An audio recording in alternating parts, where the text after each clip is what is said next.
Hello, I'm Jill Shaw Ruddock, the author of The Second Half of Your Life, a book that will change your life. In my new book, I give advice how to overcome the obstacles we will inevitably face in the decades following the menopause. From dating to divorce, exercise to eating, purpose to passion, loss to love, money to the mind. My book, The Second Half of Your Life, will help you to make these years the springboard to live the rest of your life as more than the sum of its parts, to ensure the second half is the best half. I am so excited because over the next few minutes you are going to be hearing from some incredible women who are all redefining what it means to grow older. I've asked each of them to answer the same question. If there's one piece of advice you would give to other women to make the second half of their life the best half, what would it be?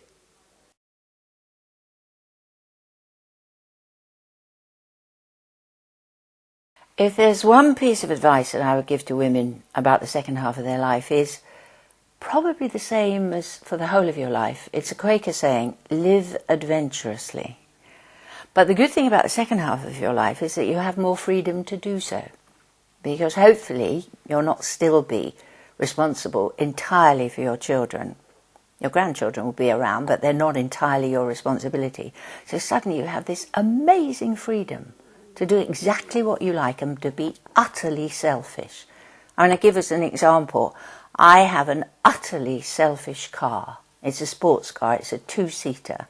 And if anybody chooses to come with me, they cram into the back, and I don't care, because I've had vile people carriers all my life, and I'm enjoying my sports car. So what advice I would give to women to the second half of their life, the best half of their life, is to not be afraid of what cracks you open. Because, to steal a great line from Leonard Cohen, that which cracks you open lets the light in. And the best stuff comes out of the worst stuff. Keep on growing, extend yourself, make much more of life than you have so far. There's plenty of scope. Take a look and see who you really are, and then accept that and try to make the change. So that inner change that happens with you, I feel, is what could give you a more enriching life, because you're able to accept who you really are.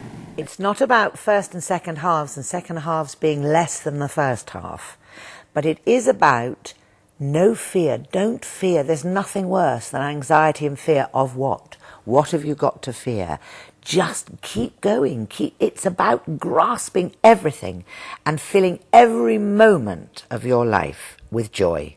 I think it's a time to really get curious about yourself and your reactions to things, because you lived a lot, you've accomplished a lot, you know a lot. Now it's time to look afresh and see what you don't know and what you might need to know in a different kind of way. In the second half of my life, when my mother died and my husband died and the kids went out of the house, and I found myself suddenly absolutely alone, lonely. I had to fill my life, and which led me to introspection on a spiritual journey. But that still was not enough. I had to embrace the entire life. I did not have to belong to just one family, mine, but to consider the entire world, everybody as part of my life. And that gave me the purpose to live from minute to minute. All you have to do is believe that the second half of your life is going to be better than the first. And I can assure you it is. 40 was not so good, 50 better, 60 really nice, 70 amazing. So the second half is the best. My advice would be get over yourself, whatever you've achieved. Everybody's forgotten about it already. So the only person you have to answer to is you. And if you can look at yourself in the face when you're old and say, boy, am I getting more interesting, then you've accomplished something. Experience is priceless, and all the experience you've accumulated in your life, you can cash it in, capitalize on it, build on it in so many ways. Don't have cosmetic surgery. I mean, just let a man read between your lines. My mother told me never to pick my nose, especially from a catalogue. Dimmer switch girls, greatest sex aid known to womankind. Keep the lights low. The second half of your life, make it the best half.